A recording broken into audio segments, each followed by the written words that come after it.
राम मंदिर चढ़ावा चोरी के आरोपों से घिरे चंपत राय एक बार फिर मंदिर ट्रस्ट के महासचिव बनने की रेस में है। चंपत ने 26 जून को महासचिव पद से इस्तीफा दिया था और सूत्रों के मुताबिक 22 जुलाई को दिल्ली में विश्व हिंदू परिषद की राष्ट्रीय बैठक में उन्हें क्लीन चिट दे दी गई है। इसके अगले ही दिन अयोध्या में उनके समर्थन में संतों ने बैठक भी की। मणिराम दास छावनी में हुई बैठक में कई प्रमुख संतों ने चंपत राय को बेदाग बताया और दोबारा महासचिव बनाने की मांग उठाई है। ज्यादातर संतों ने इसका समर्थन भी किया। इसके बाद से चंपत राय रोज संतों के पास पहुंच रहे हैं, मंदिरों में पहुंचकर संतों महंतों से मुलाकात कर रहे हैं और राम मंदिर व्यवस्था को लेकर विचार विमर्श कर रहे हैं। खुद के प्रति विश्वास बढ़ाने की कोशिश में लगे हुए। तो क्या एक बार फिर से चंपत राय महासचिव बनने जा रहे हैं? ये भी एक बहुत बड़ा सवाल है। आइए समझने की कोशिश करते हैं इस वीडियो में। नमस्कार, मैं हूं आकांक्षा और आप देख रहे हैं न्यूज़ 18 का डिजिटल प्लेटफॉर्म। संभावना है कि चंपत राय को अगले 2 से 3 महीने के भीतर राम मंदिर ट्रस्ट के महासचिव पद की कमान फिर से सौंपी जा सकती है। राम मंदिर ट्रस्ट की 19 जुलाई की जो बैठक हुई थी उसमें ट्रस्ट के महासचिव की नियुक्ति को टाल दिया गया था। अब राम मंदिर ट्रस्ट की अगली बैठक 2 सितंबर को होनी है। हालांकि इस बैठक में भी महासचिव के पद को लेकर फैसला नहीं होने के आसार हैं और बताया जा रहा है कि चंपत राय से जुड़े जो लोग हैं उन्होंने संतों महंतों को समर्थन देने के लिए प्रेरित किया था। ये लोग मंदिर मंदिर गए थे, चंपत राय के पक्ष में समर्थन मांगा था। इसके बाद पूरा माहौल बदल गया और सूत्रों के अनुसार ऊपर से संकेत मिलने के बाद ही विश्व हिंदू परिषद में चंपत राय का विरोध पूरी तरह ठंडा पड़ गया। संतों ने चंपत राय के राम मंदिर आंदोलन की चर्चा की, उन पर लग रहे आरोपों को साजिश बताया। चंपत राय के समर्थन में उनकी 81 साल की उम्र, बैंक अकाउंट नहीं होने के दावे किए जाते रहे हैं और अब करीबियों के अनुसार चंपत राय अपने पैतृक घर के हिस्से को भी अपने नाम नहीं रखेंगे। ये उनकी इकलौती संपत्ति है, इसको भी वो अपने भाई के नाम जल्द ही रजिस्ट्री करके पूरी तरह से संपत्ति से मुक्त हो जाएंगे। इस बीच राम मंदिर ट्रस्ट के कार्यवाहक महासचिव डॉक्टर कृष्ण मोहन एक्टिव हो गए हैं। वो न केवल राम मंदिर पहुंचकर वहां की व्यवस्था देख रहे हैं बल्कि धार्मिक समिति के महंतों से बात कर रहे हैं और राम मंदिर की व्यवस्था को भी बेहतर करने में जुटे हुए हैं। 6 दिन पहले भारतीय स्टेट बैंक की अयोध्या शाखा में वो ट्रस्ट के अकाउंट और लॉकर की स्थिति भी देखने को पहुंचे थे। महासचिव पद के लिए विश्व हिंदू परिषद के अंतर्राष्ट्रीय महामंत्री बजरंग लाल बागड़ा का नाम भी प्रमुखता से सामने आया। उन्होंने फरवरी साल 2024 में विश्व हिंदू परिषद के अंतर्राष्ट्रीय महामंत्री की जिम्मेदारी सौंपी गई थी उन्हें। ऐसे में महासचिव पद को लेकर चंपत राय और बागड़ा के नामों की चर्चा चल रही है।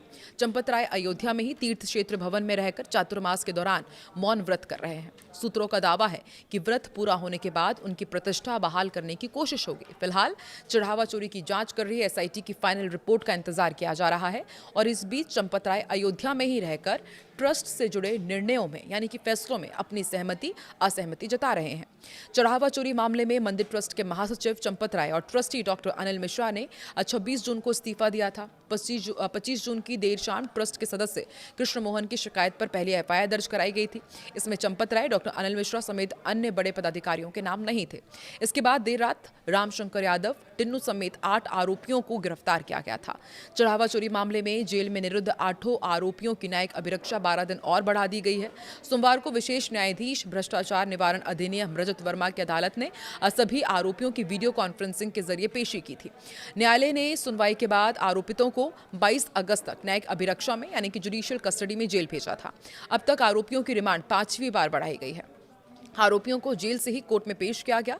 इस दौरान कई बार ऐसी न्यायिक कार्रवाई हुई जिसने पुलिस की नींद उड़ा दी है।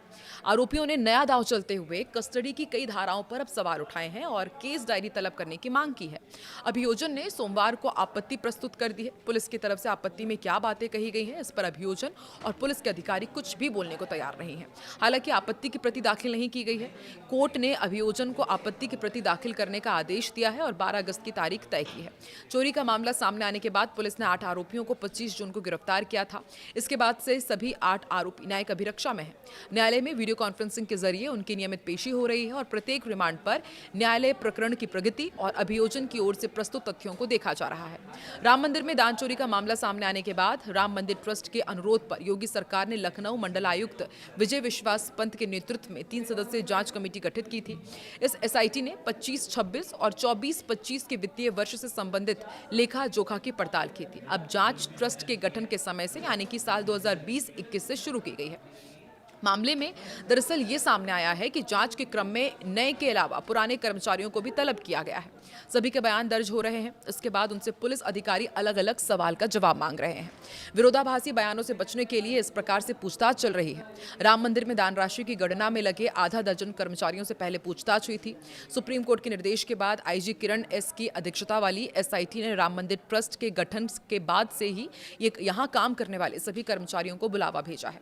उन्हें बयान दर्ज कराने के निर्देश दिए गए हैं और इसी क्रम में अनुपालन क्षेत्राधिकारी कार्यालय में अलग अलग कर्मचारियों के बयान फिर से दर्ज किए जा रहे हैं। इसके अलावा साल 2020-21 से लेकर 21-22, 22-23 और 23-24 से संबंधित डॉक्यूमेंट्स को भी जांचा जा रहा है।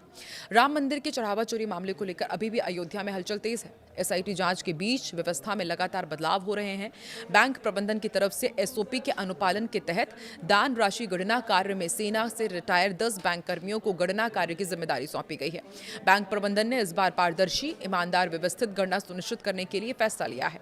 काउंटिंग में लगने वाले 12 कर्मियों की जगह अभी 10 को भेजा जा रहा है।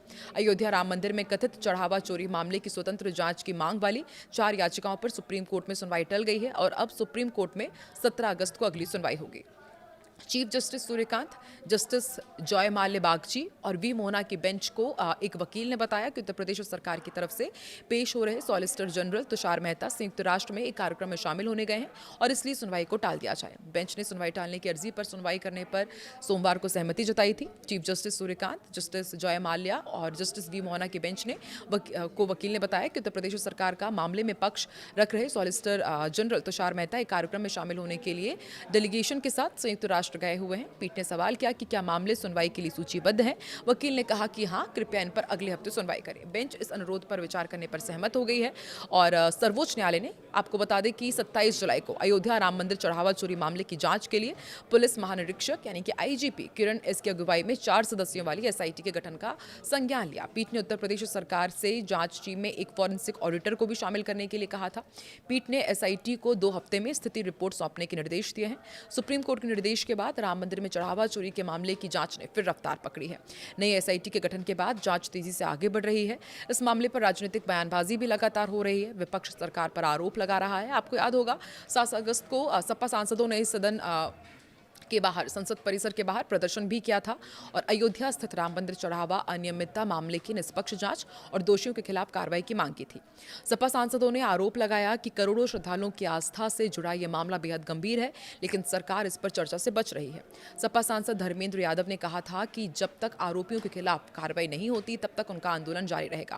उन्होंने कहा था कि भगवान राम के नाम पर जुटाए गए धन का एक एक पैसा मंदिर तक पहुंचना चाहिए और इसके लिए जिम्मेदार लोगों को कानून के दायरे में लाया जाना चाहिए। आपको क्या लगता है, अब जो नई एसआईटी की गठन हुआ है इसके बाद वाकई अयोध्या में जो दान का चोरी का मामला सामने आया है, क्या उसका अब पटाक्षेप होगा, क्या दोषियों पर कार्रवाई होगी और क्या चंपत राय एक बार फिर से राम मंदिर के महासचिव बनेंगे जब उनका मौन व्रत टूट जाएगा? अगली बैठक में क्या होने वाला है, कमेंट सेक्शन पे अपना रिएक्शन जरूर दें।